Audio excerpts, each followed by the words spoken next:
element of truth. This film is a documentation of what happened during the early stages of the 2020 lockdown and the overall effects of such a shock to the social solar plexus. As the mainstream media continue their Orwellian attack on the minds of people all over the world, the fallout from this supposed pandemic will be felt for years and possibly decades to come. In this film, we will look at the mental health issues of a nation told to stay indoors, whilst being guilt-tripped with government propaganda such as stay at home, save lives, and save your NHS frontline staff.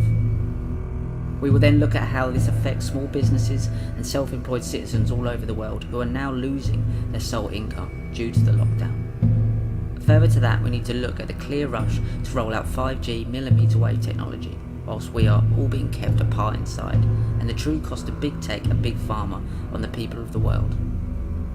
As Aldous Huxley wrote, we are entering a brave new world, one in which we will need to be brave enough to draw our individual and collective lines in the sand when we feel we are being abused and the show has gone too far. Could this be the greatest hoax played on the people of the world since World War II? I have a gut feeling it may well have been.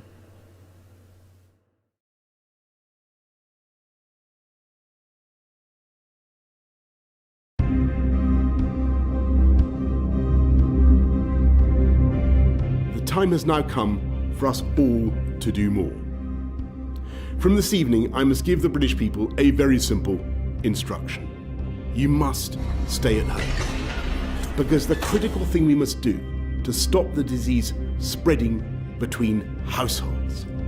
That is why people will only be allowed to leave their home for the following very limited purposes.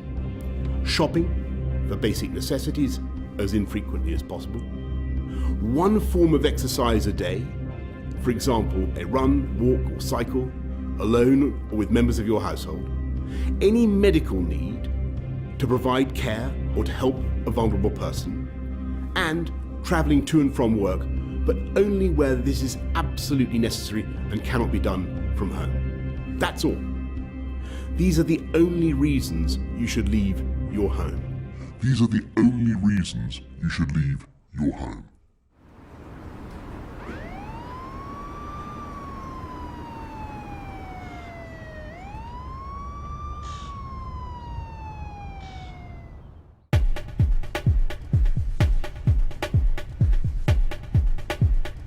That's me staying in a hotel with about 4 or 5 of us in total. 3 floors. It's very creepy. Bit creepy anyway. And this is what the coronavirus has done. Everybody's self-isolating, staying indoors, quarantining themselves.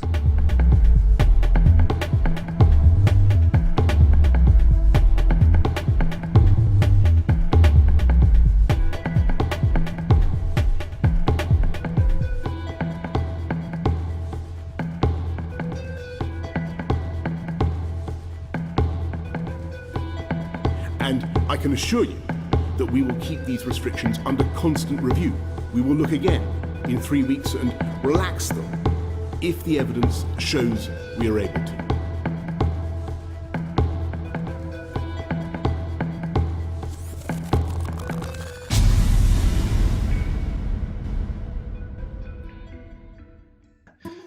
I am very happy, weirdly happy, and I've analysed myself as to why I'm so happy. There's 2 reasons. One, I think, this is my suspicion, self-analysis is dreadful analysis, but one is everybody is now talking, a lot more people are now talking about things that used to be called conspiracy theories. And now people are having to deal with the fact that they are facts being reported by professors and doctors and people with, reputations. And so the stress of the cognitive dissonance that I would usually deal with in having to talk to people about the weather or football or things that don't matter, whilst internally screaming we're enslaved, and our juices are being harvested. Now I don't have to do that. Now everybody's sort of living in my world. So before, you'd have little pockets that would talk about this information and would be, open to it. And there's other little pockets of my group of friends that I would know that just it's not worth it. Like, don't even bother.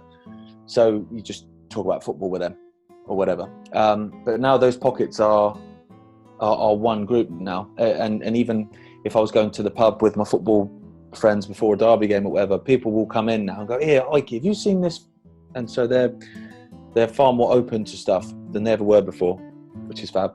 Yes, hi Rich, lovely to talk to you, and amazing circumstances. And I think, like you, if you are there as an observer, you'll be observing this human behavior in its extreme, and human reaction and human. So on one side we've got all this sort of chaos, and on another side there's a sort of a peace that I'm feeling as well. And it's taken me a bit of time to address that, and I certainly haven't sort of made any great conclusions about it, but I've really been watching the human condition, and I'm open as a doctor, so therefore we're doing consults by phone and by teleconsultations, and also I'm actually seeing people, and I'm actually probably the only person in New Zealand doing acupuncture at the moment.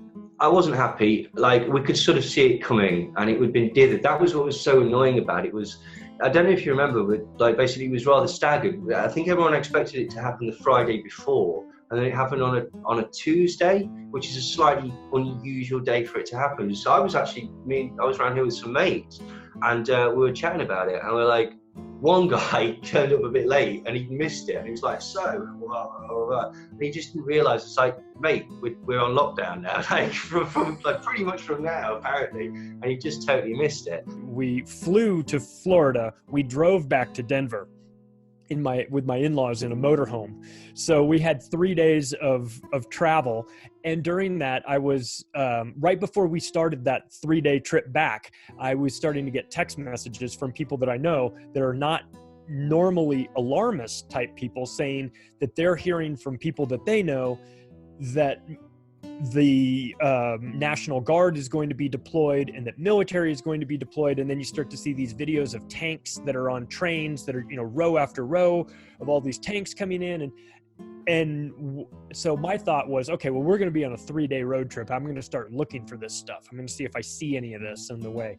Well, there's a lot of mixed feelings. I mean, there's so many different levels of self as multidimensional beings.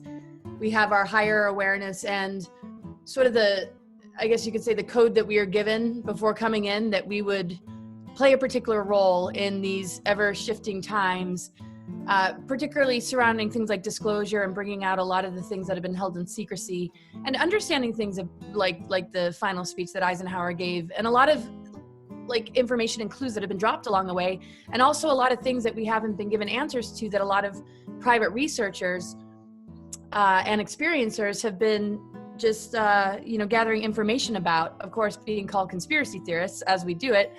But I guess the reason it didn't really surprise me is because I figured something was going to happen. I think, to be honest, I was quite surprised, because I think even though the police state's unfolding, I think there was still that little bit of ignorance of, no, not ignorance, but naivety of, no, they can't do that. They can't do that. And the week before, I was doing interviews with people in different parts of the world and what stuff was like there when those countries were already locked down. And I kind of felt that in this country, in the UK, because the police state to an extent is less obvious, by the sense of the police don't have guns, there's not military on the street all the time, all those kind of things. You kind of feel like we're a step back. We're not as bad as that. Like when you go to America, when you go to pretty much any other country in the world, most police officers have a gun on their hip and all those sorts of things. You don't have that here. So I kind of felt we were behind. My thoughts on the lockdown was quite strange timing, as my son was born the day of the national emergency, so we had just gone into hospital the day before, and having a child's already quite a surreal experience. And then adding in addition to that, my wife and I were watching the telly, and he was saying, right, we're banning all travel from Europe and all exports and imports, and we were like, something's really wrong with this. Like, I was taking the coronavirus seriously, but it went in such a different direction. It took us into a position which was just not what I expected, right? So I kind of thought we would do the normal kind of virus thing, like, oh, we have a bad flu season, so then We need to maybe step up vaccinations, whatever, right? It doesn't matter if you like vaccinations or not. The point is there's kind of a protocol that people follow when these things happen.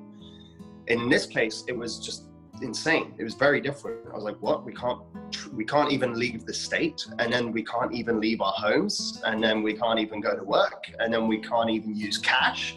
And then it's like, and every day that goes by, you lose something else that you never thought you would lose. So to answer the question, when the national emergency happened, for me, it was very surreal, but surprisingly unsurprising. There are lockdowns throughout, almost the entire United States is locked down. I would say a lot of the developed world is locked down, so I didn't know what to expect. Never thought I'd see it in my lifetime. But it's here. Something's going down. Everybody's in my world. I didn't enter theirs. I was always living in a catastrophe. I was always living in a post-apocalyptic nightmare. Dystopia is my breakfast. It's dystopia. It's just everybody else has to fucking look at it, because this situation has grabbed them by the head and gone, look, this system is bullshit. With the time you buy, by simply staying at home, we are increasing our stocks of equipment. We are accelerating our search for treatments. We're pioneering work on a vaccine. You're living a lie. And I do have empathy for people who have to deal with the stress of that. But at the same time, an awful lot of evil was done whilst people deliberately slept.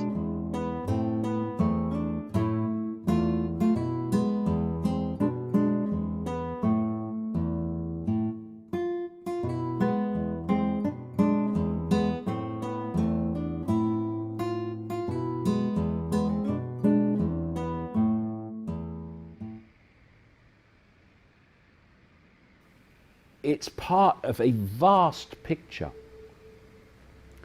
in which people are daily being sucked in to a system of control that would make Orwell wince and say, my God, I understated it. I was always wondering that, like, when would be our what would be our whole crisis? Because every generation grows up with some particular thing that really shakes up the entire cultural landscape or whatever. And everything seemed to be very, very indulgent, and everybody kind of started pushing into a particular delusion because we're all so comfortable with all of the stuff that had been gifted to us, whether that be like the social media stuff and the pop culture opulence and whatever of that element. And it just seems to, for a while, I just felt like there was going to be a time that there would be a crazy tipping point or something that basically kind of like snaps us back to a more, not necessarily a primitive view of the world, but a more real, survival-based view of the world. Immediately, I got a hunch of, this is dodgy, I did feel clearly there is a virus of some sort. I mean, I don't deny that. Actually, I know a lot of people do, but I do believe there's something going on. But I did feel that there was a funny, planned kind of nature behind it, yeah. So we've got this massive change, and we talk about addictions, and addictions are things often that we do to actually, they separate us from our deeper feelings. Therefore, when we stop doing something, these feelings can come up. And I've talked before about feelings and symptoms being very similar. It's really fascinating to see in my eyes, because in my head, I felt like I was always imagining a dystopian landscape of things. I don't know if that's just being a creative mind or severe paranoia, but to see it play out in this reality, full on physically, by everybody wearing masks where I am in the Czech Republic right now, what's interesting is that I see it as extremely, extremely, not necessarily terrifying, but there's a lot of shock involved in my vision. A lot is being revealed, I think, like just how passive, just how stupid, just how easily trained, like seals we are. And yes, it is order out of chaos. I went to a supermarket last night and I was pushed into this human chute that we all have to walk through, and we have to walk through in one direction. And you know, you've got members of staff of a supermarket who are not security trained, who are not policemen, but clearly want to be. And the ones who want that power volunteer first, and they're shouting at people in gruff voices and telling them what to do. And I'm like, this is insane. And we're just quietly shuffling around the communist, you know, People's Republic of the United Kingdom, taking whatever is left on the shelf.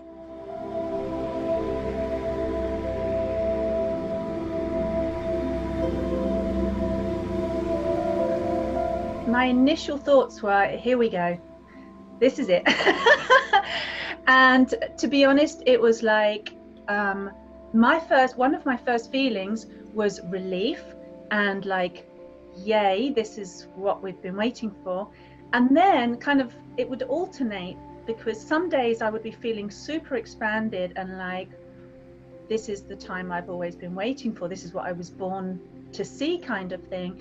And then it would alternate, and I would have days when I was just in the panic and I was trying to figure out what was going on like everybody else. So here we are, the whole world's gone full spaz, where they are wearing, the staff are wearing visors, like Robocop, just in case they get some spittle on them. This is where we are with the human race now. We're there. And I know that as they have in the past, so many times, the people of this country will rise to that challenge, and we will come through it stronger than ever.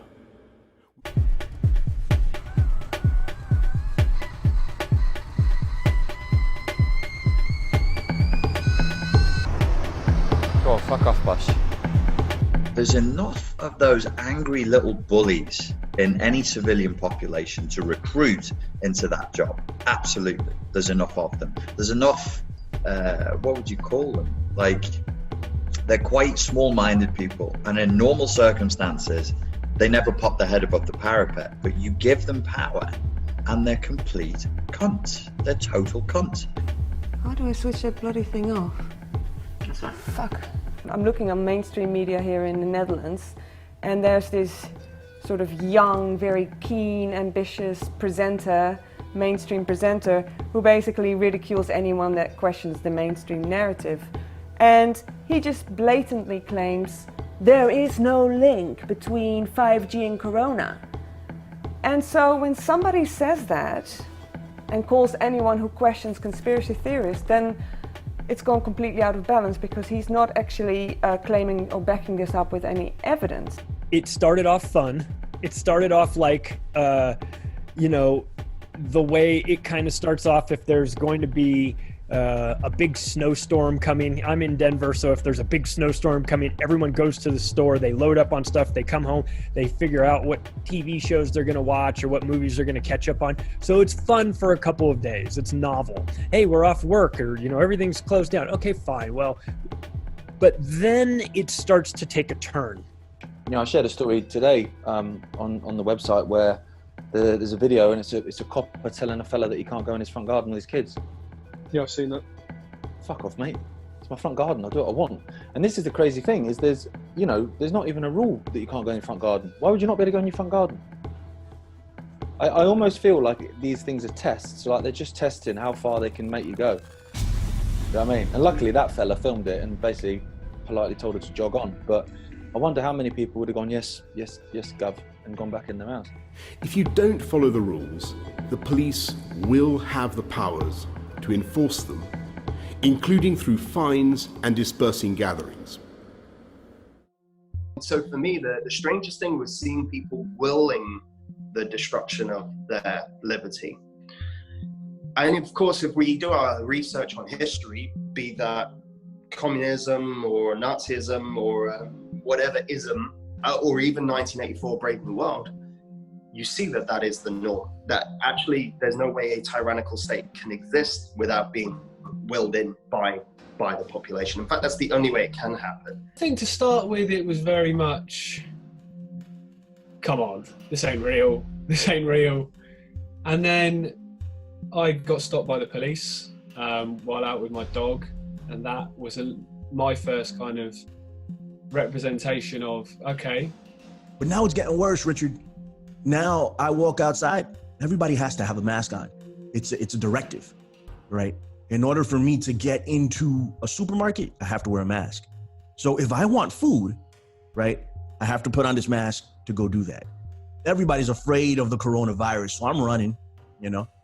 If I finish my jog, I'm walking back home. And some guy sees me without the mask and he yells at me. He's like, "This is incredible. What the hell is your problem? Do you not care about anyone else?" The thing about PTSD, you lose interest in stuff, you know, you get depressed easily, and then you just kind of like become a hermit. And my way to deal with that was going to the gym. Now, going to the gym is not possible. They closed the gyms for this whole time. And so that sanctuary of mine has been taken from me. And I was able to endure it for a few weeks. And then I'm like, you know, I got to start doing something because I'm getting stir crazy here.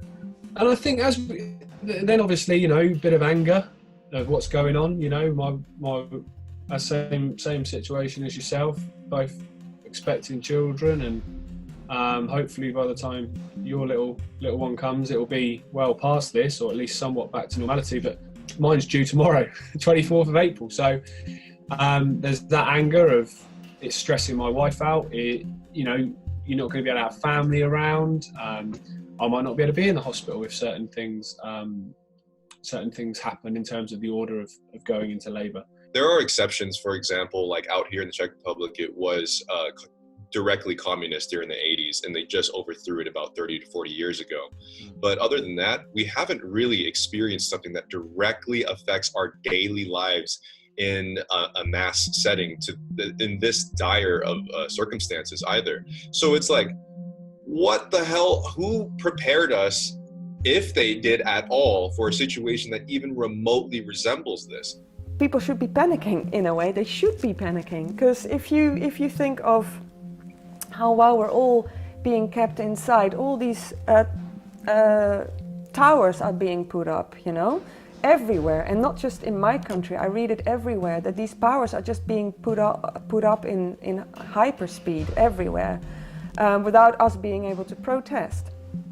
When they're talking about shooting all these satellites into orbit, you know, thousands upon thousands upon thousands, apparently, from several sources, we're in a few years' time not going to even be able to see the stars in the night sky anymore. Now, surely that is a reason for us to panic, right? We are told what is happening. We're not told why it's happening. And it's in the why that clarity and enlightenment lies. So look at any subject or any happening in and of itself, it looks a certain way. So 5G comes in, Wi-Fi comes in, smartphones come in, smart meters come in, satellites beaming electromagnetic frequencies and Wi-Fi at the Earth comes in, and these are all in and of themselves. Well, they're not. I'm aware that I'm living a life in which I could get myself into a lot of trouble, depending on the way the world goes in the next 5 to 10 years. And I may very well live the 1984 experience. I'm aware that I could get pulled, myself and a lot of other people, could get pulled off the street and taken some dungeon somewhere. That's people may say that's unlikely or exaggerated. I don't believe it is at all. You know, having to kind of then deal with their own fears, because there isn't a painkiller for that. I mean, where does it go to? And it hasn't subsided. It's not like a video game where you just plug in for a few hours and get the adrenal rush, or you watch a scary movie or a pandemic movie and you get the adrenaline rush and then it's over. You know, this is prolonged. So it's like sooner or later, people, I think, are going, how do I deal with this fear? And also, I think it brings up a fear that was already there. It's not new. And the thing was as well, I've said this before, the severity of what's happening is not clear along different lines. Because it's almost like a sort of a psychological car sickness, because you're seeing one thing on this screen that's telling you, and then you open the door and it's like the Bill Hicks thing, it's like crickets. Yesterday, I went out to get some groceries, and it was also a really nice day, and there was like a surprising amount of people out, which I don't know if is a good or bad thing yet. I mean, we're all, like you said, floating in a space of ambiguity and a cloud of confusion. We don't really know the answers or how severe the situation is. You get one side telling us that it's really, really, really dire and you can't even begin to breathe next to somebody. And then the other is like, all right, well, you just go ahead and live your life, just wear a mask, you'll be fine, sort of thing.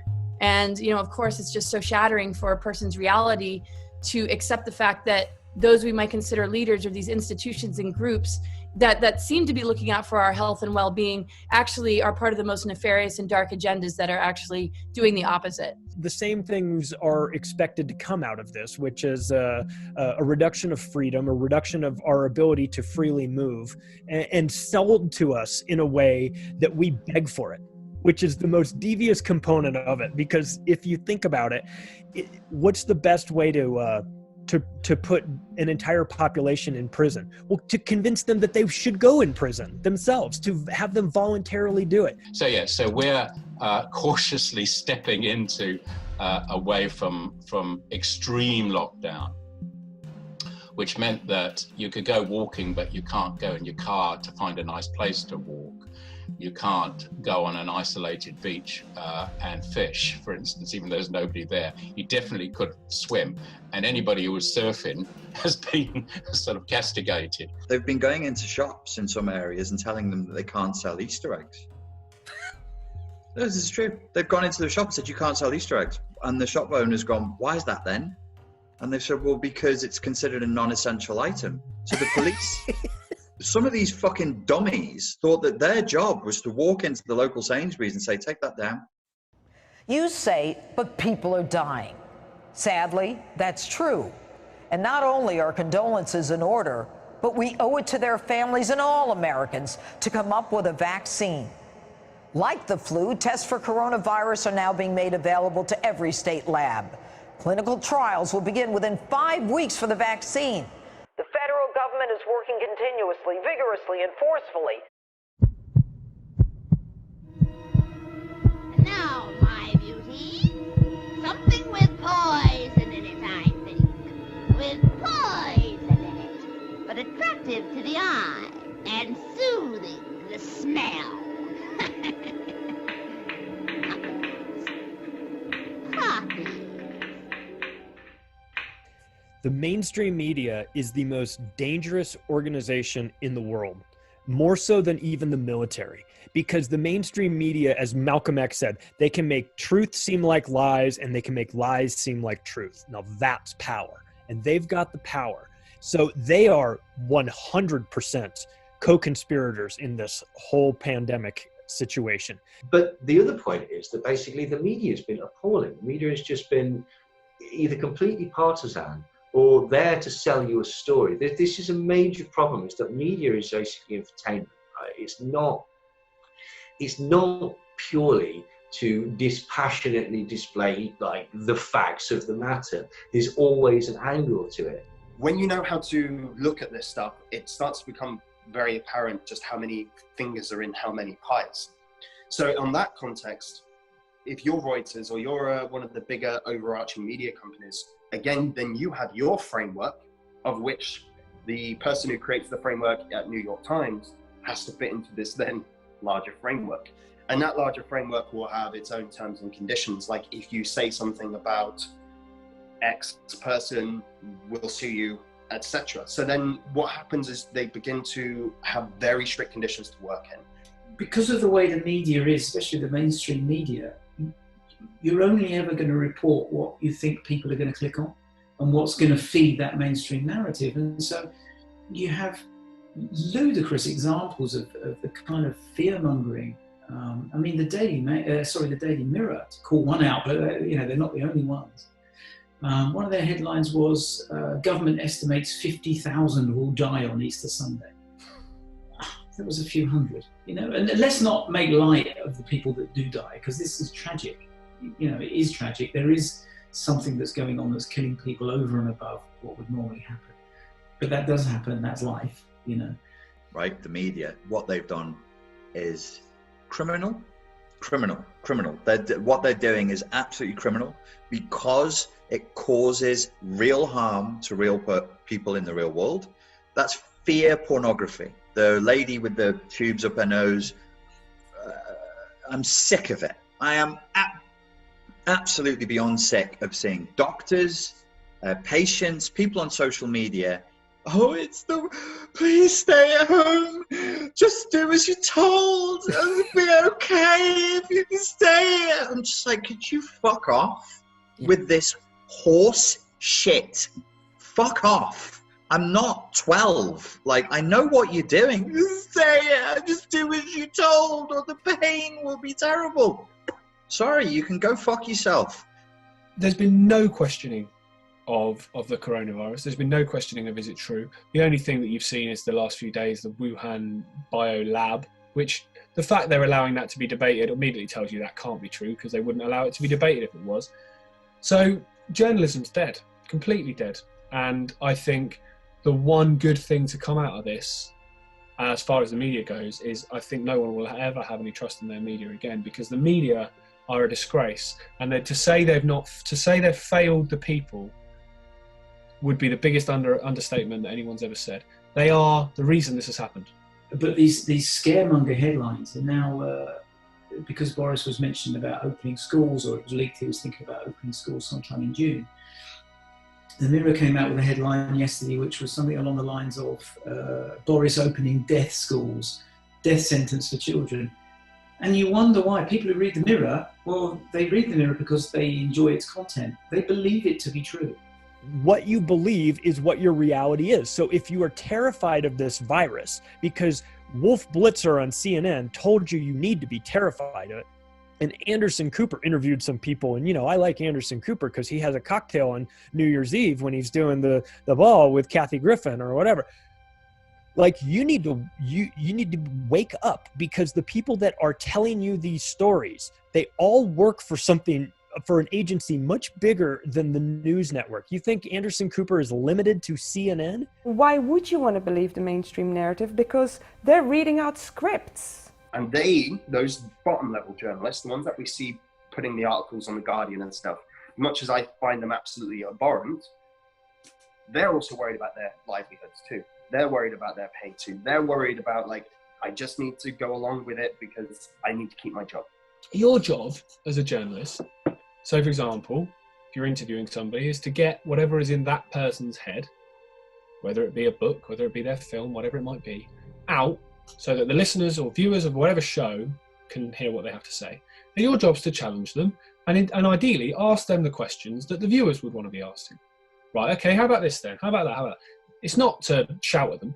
It's not to jump down their throat, unless, someone's inciting hatred or violence, different. But if someone's speaking about something that can be factually substantiated, then they should get equal airtime. I think the media is really the mainstream media has shown itself throughout this to people that, me and you, lots of people like us, we just say the mainstream media is full of crap, of course it's full of crap. But a lot of people don't think like that. A lot of people get their news from the BBC. But even they must be looking at this now, thinking that none of these reporters in the mainstream media are actually doing any research. They're not doing any journalism. They're going to the weekly briefings and then they're just saying whatever they said. Whatever the government said, they report it. They're not questioning it. They're not going, well, that doesn't make sense. What about Sweden? What about this? What about that? And also, people are looking at Neil Ferguson's computer models and the nonsense of them and starting to go, well, how is this guy advising the government? Can you imagine that people that are supposed to be journalists and are supposed to be trained with an open mind and encourage freedom of speech are actually now claiming that we should censor people? One thing that you can just go ahead and take to the bank is that if the mainstream media is telling you the story, don't believe it. Look for different sources, because they have been proven time and time again to be filled with compulsive liars that have a very different agenda than the one that you and I probably want.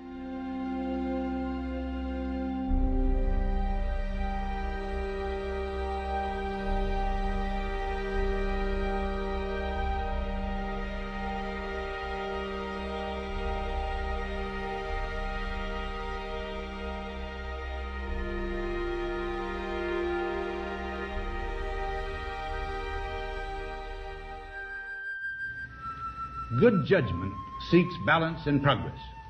Lack of it eventually finds imbalance and frustration. Look at the censorship that's going on right now, Richard. You can't even speak of an alternative hypothesis. Okay, science, there's no authorities in science. And they're saying, we don't know what to do with this virus. Here's people saying, here's what you could do, censored, banned. Hello, everybody. You might have heard we've been deleted from Facebook today, which is extraordinarily predictable because we have a situation now where the Silicon Valley mafia, which are all controlled by the same people, your Facebooks, your Googles, your Google and YouTube, etc., are conspiring together, indeed being coordinated to conspire together because there's one force that controls them all. All right, I just got the news that David Icke's YouTube channel has been deleted. He's been completely deplatformed from the second largest search engine in the world, the biggest video platform in the world. And I'm not gonna lie, I'm upset about this. You know, it just fucking makes me mad, honestly. You know, that someone could be silenced like that. Someone who's valued by so many people, nearly 1 million subscribers. Are those 1 million people bad people? Are they stupid people? Are their heads being filled with toxic information? No, they're just like you and me, who want to listen to someone with an alternative point of view. And yet now these trillion-dollar technology companies that hide behind their community guidelines now have, that they treat subjectively, coincidentally enough, have banned him within 24 hours, Facebook and now YouTube. Well, freedom of speech is fundamentally the most important thing that we have. If the West can be credited for anything in history, it should be that idea. And, you know, the idea kind of came out of Greece, but really it was really solidified in England, actually, especially post Magna Carta, 12th century, but really in the 16th century in England with people like John Locke and the Christian anti-slavery campaigners. This is where freedom of speech was really solidified as a government, as a idea that had to be obeyed by even government, even by the king. So it's our homeland, really, in many ways, that was the bedrock of freedom of speech, which is just crazy to think how far we've slipped now. We have to find ways to get round this blatant censorship, which is designed to protect the official mendacious narrative from legitimate challenge, questioning and exposure. But tyrannies don't want debate. Tyrannies don't want different opinions. Tyrannies want total control. Freedom of speech is everything, because if you don't have freedom to speak, you don't have freedom to think. Look at the conversation we're having right now.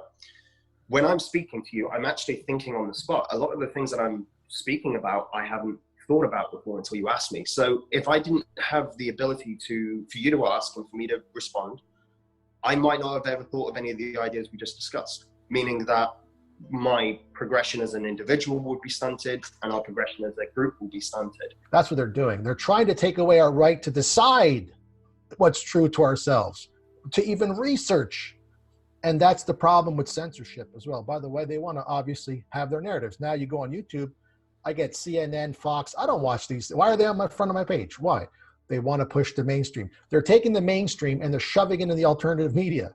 There's nowhere to go. And when you go to your own platform, let's say you say, you know what, I'm done with YouTube. I'm going to make my own website. They'll go after your servers.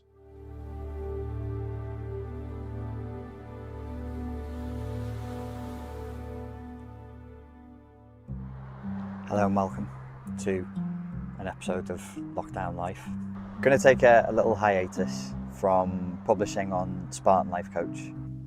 People know that I have done and I'm doing work with David Icke, and his Facebook and YouTube channel have been completely deleted in the last few days. So we certainly are not in Kansas anymore now. I can't continue as I have been. I think that what they're doing, I don't want to sound pompous, but I think that what they're doing is immoral. It's completely beyond their remit. you know, I'm not going to get into a frothing frenzy again, but, you know, when a social media platform like YouTube becomes aligned with government protocols to the point where it is just a government mouthpiece, in the same way as our mainstream media in the UK has become Sky News, BBC News, no longer news channels. There's no journalism there that I can find. So, as many of you probably know, I have been deactivated on Facebook. Both my Facebook accounts have been deactivated. Thank you to all the people who contacted me and said, you know, put their hands up to be a moderator on my Facebook page or on one of my groups. But unfortunately, I can't log on to Facebook in order to make anyone a moderator anymore. So this is happening. Rose Ike 3 is happening tomorrow at 5 p.m. UK time. That's 12 noon Eastern Standard Time. We got a pre-game show happening 2 hours before, and we're going to tell this whole twisted story that you couldn't make up. This is stranger than fiction. This whole thing is stranger than fiction. And again, folks, I cannot recommend that interview that David Icke just did enough. It really is something that needs to be watched by everyone. He breaks it down beautifully. And, you know, we've got to stand up for this, folks. I mean, this whole thing is based on a lie. The numbers aren't there, especially here in Australia. Like 95 people or something have died from COVID, they say. I think there's still enough people, they feel, that enough sheep are like that they can goad into a pen. I think they feel that they're sort of beginning to accept, although we're being gaslighted as being conspiracy theorists or even wanting to discuss this in an adult way, they still think there's enough profit to be made from the masses. But I think they've got a surprise coming. If you want to be that particular person that speaks up against whatever else is happening, you're going to be painted as one of those people, because if you raise your voice and your opinion differs from the masses, which the masses have gained their opinion from the, let's just call them the Illuminati for just the sake of discussion, right? So in a sense that you're the biggest liar in the room at that point, because all the truth that they know is the Illuminati truth, which is just whatever bullshit that's been fed to them. You know, a lot of the time these people wouldn't have had a breakthrough while they were doing their calculations or their formulas.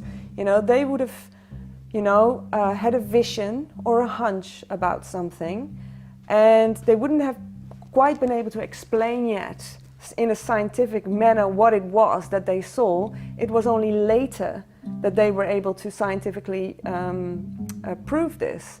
But in the time in between, they would have been ridiculed, you know, by their peers, and they, you know, someone like Einstein or Tesla, you know, these people, that they were always deemed crazy because they had all these funny, you know. So it's the same right now. We're questioning. And yes, okay, so where's your scientific proof that 5G is connected to Covid19 or whatever? Well, I obviously do not have scientific proof. One, because I'm not a scientist, and two, because I'm still in the research stage. At the moment, still just human perception comes from information received. From information received, you form perceptions. So manipulating information received is how, up to this point, human perception has been manipulated.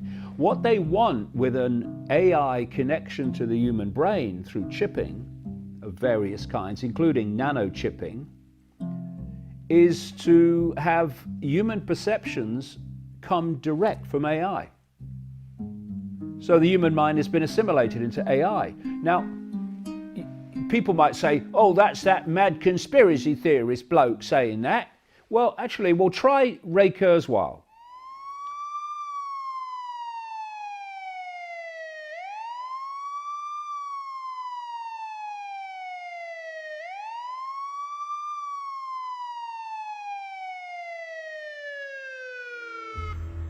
You know, they're trying to roll this out, and they're actually, I've seen reports where they're actually putting up these 5G towers and stuff in the middle of this whole epidemic. And, you know, it defies logic when you look at it from that way, because it's supposed to be only what they would call life-sustaining businesses and stuff that are staying functional at this point.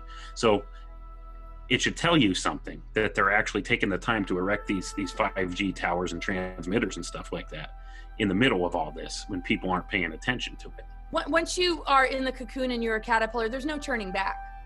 But what the falsity of the system is trying to do is keep us locked in the cocoon and put a bigger barrier and wall around it so we can't really emerge. And then we're trapped in it.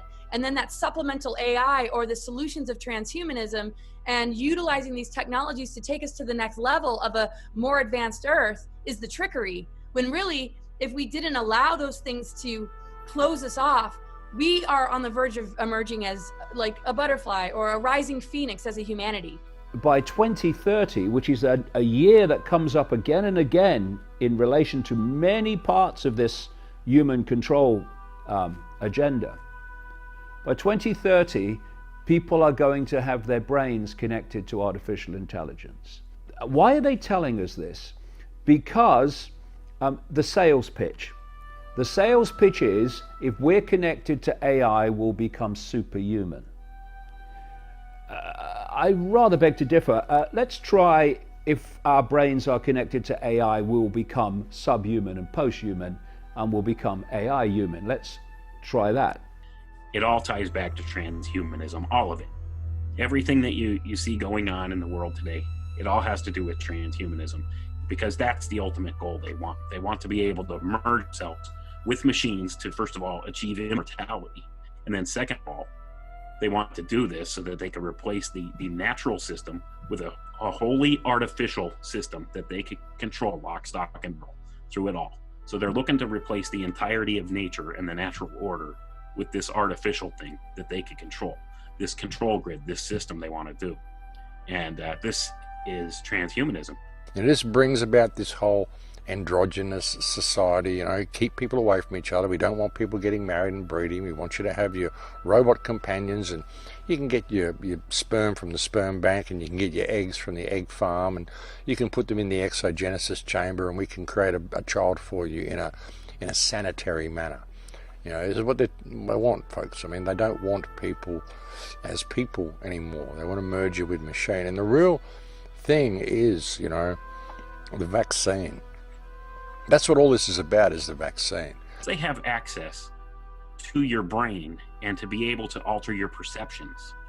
Then who's to say? Who's to say what they can do with that? There's no limits. If they could alter your perceptions at a cellular or brain function level, then they could make you believe that there's a rapture or something. They could make it appear to you that people have disappeared, or you know, something of the sort. So this is what this smart grid is all about. And as technology comes in piece by piece, and it's promoted as in and of itself, if you know what's happening and how it's worked and where it's meant to go, know the outcome, and you'll see the journey, then you realize that these technologies are not happening willy-nilly. They're happening in a concerted, coordinated way to build this grid. If it's within the bounds of physics, it's possible. Whether it's likely or unlikely is another story. But they're going to roll out 5G. It's going to make things a lot easier, which means surveillance a lot easier, more information, more data being collected. They're not doing it for your health. They're not doing it for your benefit. Yeah, they'll give you faster downloads, but what about their surveillance systems? We're already seeing drones flying around in some futuristic novel, flying around. Please make sure you're 6 feet apart. Other ones that are actually measuring people's distances. What is that? Are you going to like zap with a fine? Like, oh my God, look at my microchip. There's a fine here. Oh my God, I got to owe this money. Why are they doing it? Because there are different versions of political tyranny and control systems. One is Marxism, communism, one is fascism. There are other isms like capitalism, which is really cartelism. But there's another, and that's what this is all about, and it's called technocracy. It's a virtual world who are people who are grossly dissatisfied with what they've got here. They can't be contented with the beauty of this world. It's not good enough for them, but not only that, they feel it's not good enough for anybody else, and therefore, basically because they may be losing a battle. A technocracy is defined as a society being controlled not by elected politicians, but by bureaucrats, engineers, scientists, technocrats. And for a technocratic society to be imposed, they need technology, because it's done through technology. One of the things that I think the world population is going to need to be more responsible for is digging into the background of all these people that magically come onto the scene as saviors. I often talk about how vaccines are a miracle. They've saved millions of lives. As soon as they pop up and you see Bill Gates, and you recognize Bill Gates, but you start to see Fauci's and guys like this, Tedros, Dr. Tedros, and all these characters that now are stars of this new movie that we're living in. You have to dig into, you're required to dig into their past and see who they are. You have a world government, this is all in their documents, a world government, a world army, a world single currency, technologically driven digital money, no cash, dictating to the world via technology. And I would just ask people to consider this. If AI is connected to the human brain, which is where we're moving so fast, it means that whoever controls AI controls every human mind and every piece of technology that is attached to AI.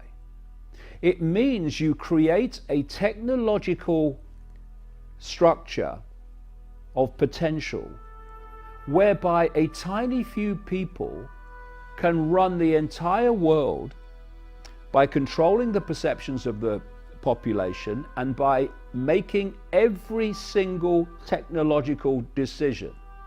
There's a line that we needed to follow, that we needed to stay true to, between the artificial and the natural, right? And we've long passed that line. We are way down in the artificial road. If it was to scale, it'd be tipped all the way to the artificial at this point.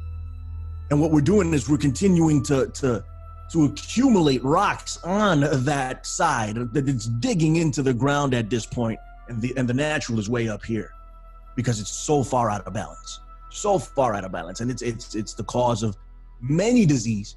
Some would make the argument it is the cause for this quote unquote COVID-19. Okay, well, the Turing test basically is a test that they came up with to test whether an artificial intelligence could pass as human or not. And I believe the criteria of this have been met a couple times now by various internet bots and things like that. They could convince you well enough that you're talking to an actual human being. That's what this Turing test is about. So, it's a measuring stick to determine whether or not an artificial intelligence could trick you into believing that you're speaking with an actual human being or not. It's really getting to the point where things like Minority Report, that movie, it's a reality, okay? So, there'll come a point where, oh, you're going to, commit this crime in the future, so we're going to lock you up now. That kind of thing. So, and this stuff's coming, and it all has to do with the Internet of Things and the Internet of Thoughts, and this is why they're setting up this total panopticon control grid all around us. An in-your-face example already called China. China is the blueprint of the technological society that is planned to be imposed upon the West. Because China has had a openly tyrannical dictatorship, its government can do what the hell it likes. It can introduce any level of big brother technological control. It doesn't have to bring public opinion with it. They couldn't care less about public opinion. In the West, where they still, again, just pay lip service to being representatives of the people and it being a, quote, democracy, they have to move a little bit slower because of that reason. They can't just do everything and damn everybody, although they're moving that way faster and faster.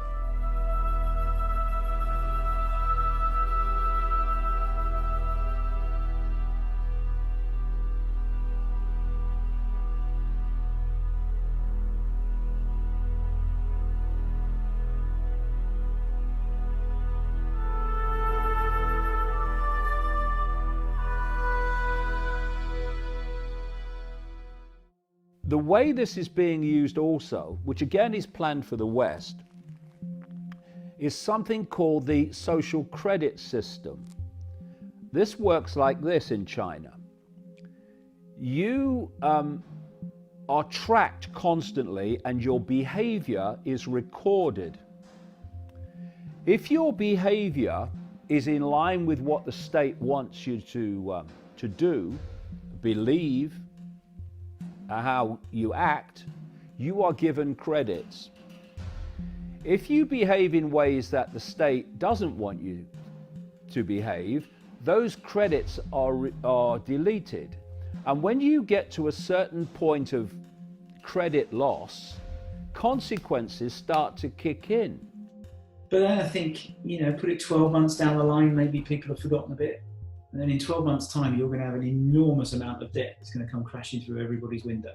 And that's the thing that scares me as much, because people don't see it at the moment. All they see is Rishi bouncing up and down and going, oh, we promised 300 billion for that, more new loans and loans for this and loans for that, loans for this. Great. And you don't have to pay anything for 12 months. No repayments, no interest. It's fantastic. And then after that, all you need to do is to pay us back plus 2.5% interest. That's all I need to do is to pay you back. You've decimated my business. All you're doing is giving me money that I would have earned anyway, that I didn't ask for in the first place. And now you expect me to pay it back to you out of profits that I might just about be starting to make again. So in the next year, we're going to see a massive dip. We're going to see a little bit of an increase later in the year, but it's not going to be an increase like we had in January. We're not going to be going back to that. It's just going to seem good compared to the absolute shitfest we're going to be in the next few months. So this is how it also works, right? You have such a low point that even if you come up a quarter of the way to where you used to be, it seems great because you have such a low point. So I can't help but think that that is almost part of the point. By creating such a low point and such devastation, that little bit of economic increase at the end of the year is going to seem fantastic to us, even though 2 months ago it would have been absolutely unacceptable. Because after this, there's not going to be a load of jobs to come back to either. It's not like going to be before, where basically in the UK you had full employment. I reckon we're knocking on 3.5, 4 million people unemployed by the time this is over. Tax receipts then are going to be well down. Well, how are we going to mop that up? We're going to put the tax rate up. We put the tax rate up, then businesses don't earn as much profit, so they can't reinvest back in the company. They can't pay staff as much. And this big cycle is just going to be less and less. Well, we can just print more money. Venezuela tried that. Argentina tried that. Brazil's tried that. It goes on and on and on. The failed countries that just keep printing more money. 25 million people in America are unemployed already. Everyone that works in things like barbershops, nail bars, gardeners, scaffolders, builders, all those kind of people that can't social distance and can't work from home, they're not working at the moment. The vast majority of those people are self-employed. So the rights and the benefits and the security they get from workplaces and from employers are probably a little bit less than somebody who's employed. So what happens when they come out? What happens when this ends? What happens to their mortgages? What happens to... I imagine there's people that will have gone into this situation thinking, in January, I'm doing pretty well financially. I've got a nice house, kids are at private school, drive a Range Rover or whatever. That will have been completely destroyed by this. So I think you're going to see economic deprivation like we've never seen before. So that's the only actual lump of money that people are getting that they don't have to repay is the furloughed staff. That's it. That was 2 months, 3 months worth, I think, something like that. And all that's done is to keep people on the payroll 3 months longer than otherwise they would have been, because they haven't had a job at the end of it. There's a lot of them, because businesses aren't going to be able to warrant it. It breaks my heart. We've had to lay off some really fantastic people across my businesses. And these are people who have got mortgages and kids and all the rest of it. What do they do? Economic freedom, therefore that means it gives me freedom to move where I want. That means it gives me freedom to give money away to charity if I so wish. Having money gives you freedom. Now here's the problem, of course. If you have a God complex, you're a state that wants to control people, then you don't want people to have economic freedom. And this is part of why communism is so attractive to people. Even socialism in the young people of the West today. Why socialism, Bernie Sanders, Jeremy Corbyn, why they're so popular. So if we look at money as the ability for people to live freely, then if you control the money, you control everything else. You control every other movement. Because if I say to you on your banking app that you've had 10 bad interactions today, you can't use your money, you are absolutely a slave to me at that point. Now, what cashless society is you're basically putting your whole life in the hands of a computer. We've been away, for example, when we were in New Zealand, my credit card from the business wouldn't work. But fortunately, I'd changed some money out before we went, so we bought on stuff on that. What happens when that's your only option? You've got what are you going to do? And as you point out, China, people that are that go against that regime, they have their travel restricted, they have their financial sort of independence restricted. So the idea that a social credit system is going to be good and a cashless society is going to be good is madness, absolute madness.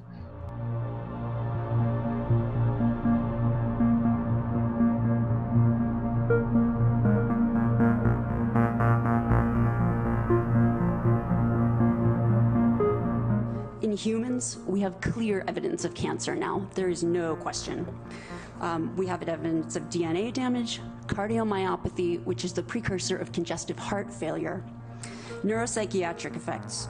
Well, here's what's really dangerous about 5G. I mean, it's being sold to us as super awesome. Your toaster can talk to your door lock. It can talk to your self-driving car. Like, you have a thermostat in your home that knows when you're home. You have these smart homes. Like, it just really sold to us as being awesome. But the downside is that with this rollout, it will be impossible to exist in a city or to walk outside without being exposed. There's going to be a cell tower in front of every few houses. And this means that your personal choices, whether or not you personally use a cell phone or hold it 10 inches away from your head, that cannot escape you from your radiation exposure. Now, this technological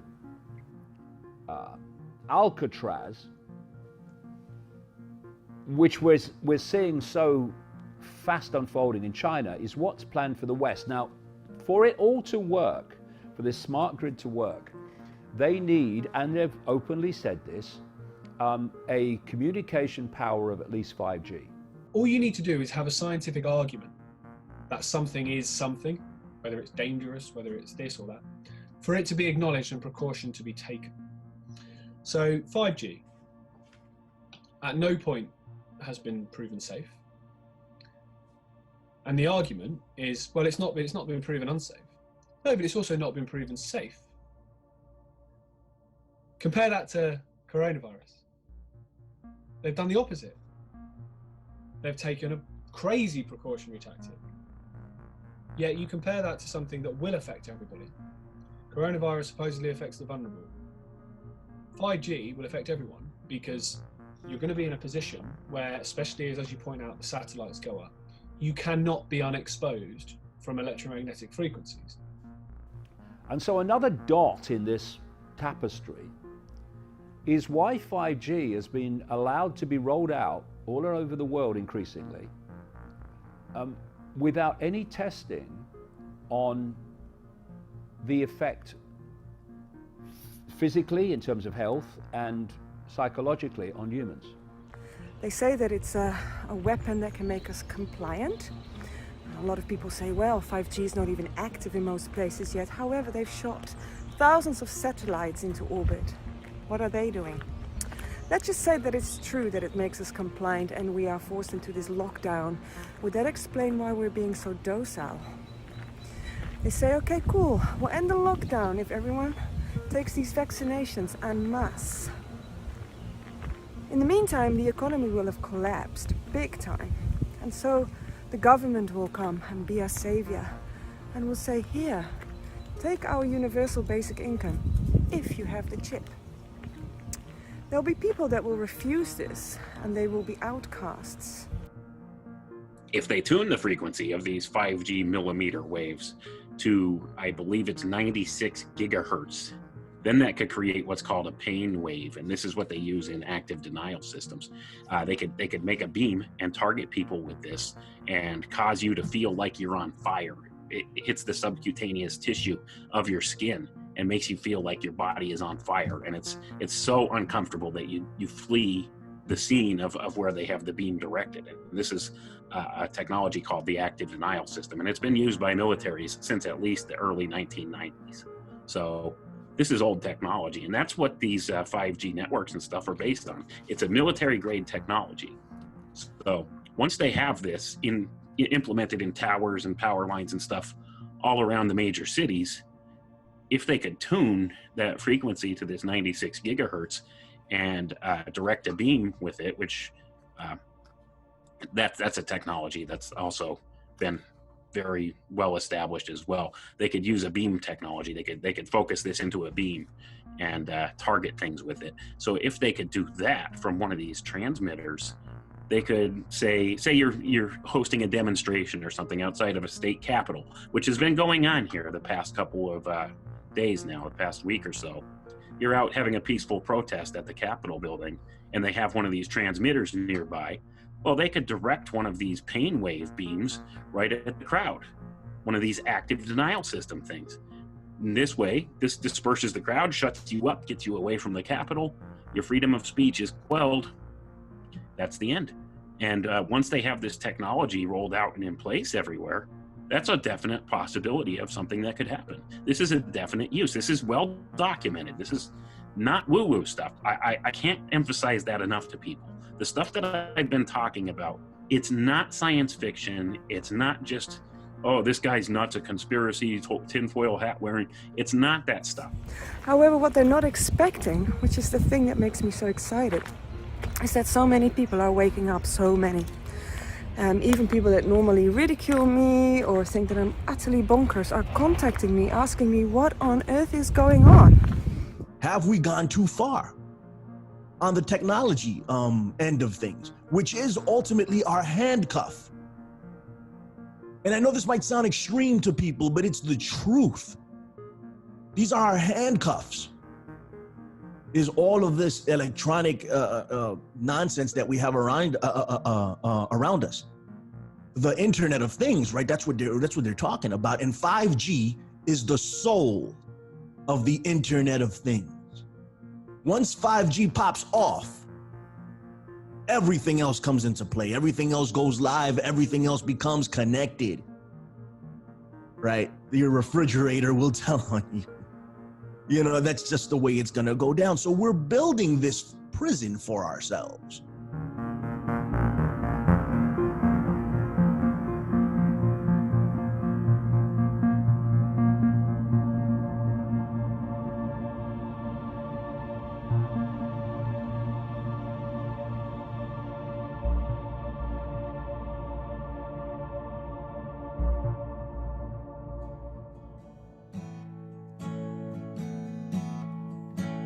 Transformed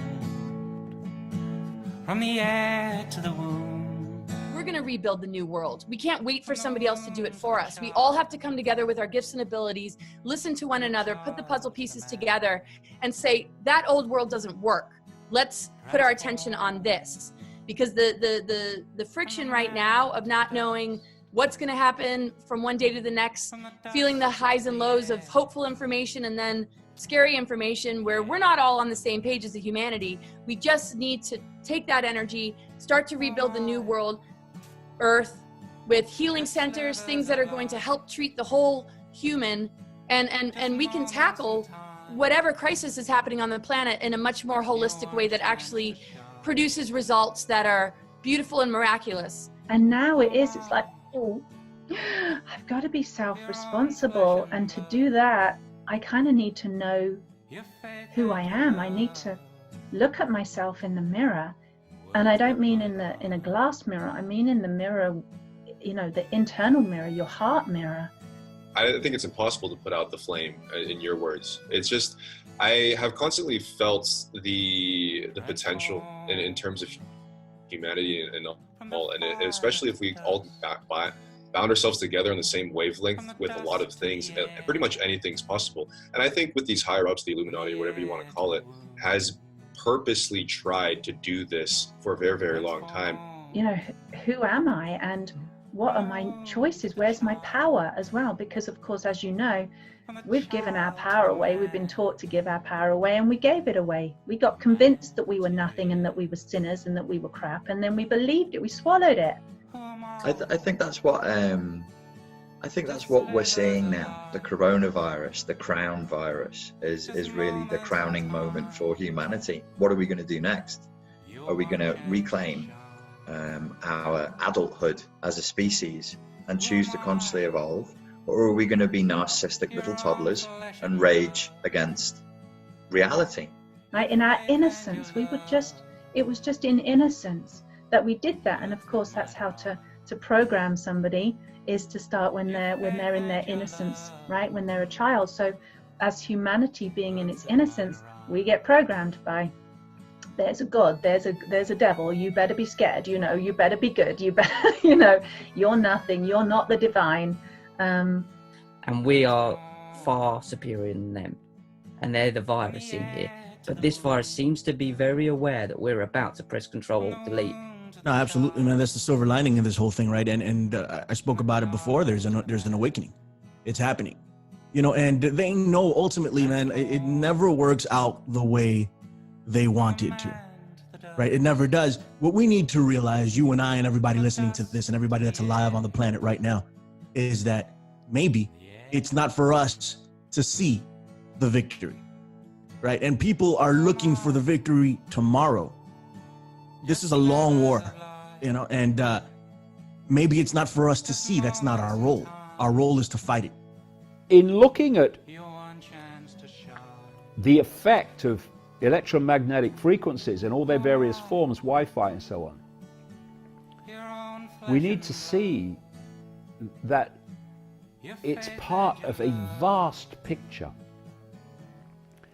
in which people are daily being sucked in to a system of control that would make Orwell wince and say, my God, I understated it.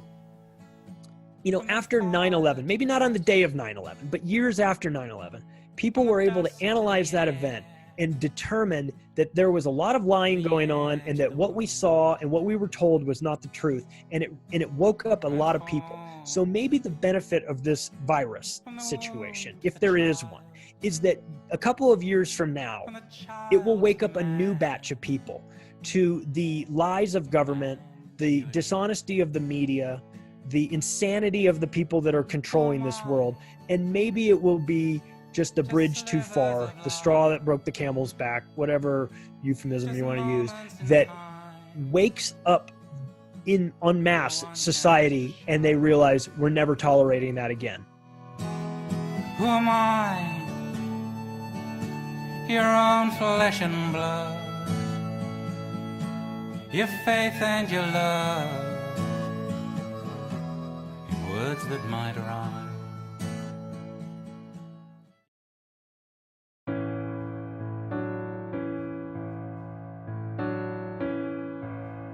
A new day has begun. A new day has begun. The rising of the sun, it shines on everyone, and no one can deny it's come. A new day has begun. The time for peace has come. It seeds in everyone. It grows in you and me. Whatever we believe, and no one can deny it's real. The time for peace has come. For the Christian, Sikh and Jew, for the Muslim and Hindu. So it is now Saturday the 9th of May, and we can try and take away our liberties, but fuck you, the ice cream man's still coming. The ice cream man cometh. that all who yearn for freedom may experience its spiritual blessings. Those who have freedom will understand also its heavy responsibility. That all who are insensitive to the needs of others will learn charity, and that the sources, scourges of poverty, disease, and ignorance will be made disappear from the earth.